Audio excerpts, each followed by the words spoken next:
થઈ ગયો હવે મીટિંગ કરવી જોઈએ. હું થાહે મીટિંગ માં બહુ લોસ થઈ ગયો અરર લોસ થઈ ગયો હે. હવે શું કરશી? નવો ફોન લ્યો નવી આઈડી ખોલો, નવા બ્લોગ બનાવો નવા કપડા લ્યો. Don't stop now. Sigue el ritmo, I'll show you how. Fuego en el aire, burning high. Feel the heat bajo el sky. Baila,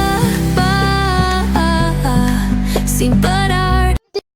20 વધી ગયા લોસ કવર થઈ ગયો. મીટિંગ માં જાવ છો હે. હવે તો મીટિંગ કરવી જ જોઈએ લોસ કવર થઈ ગયો. વ્યૂઝ વધી ગયા. નવો ફોન લઈ લીધો નવી ચેનલ ખોલી. નવો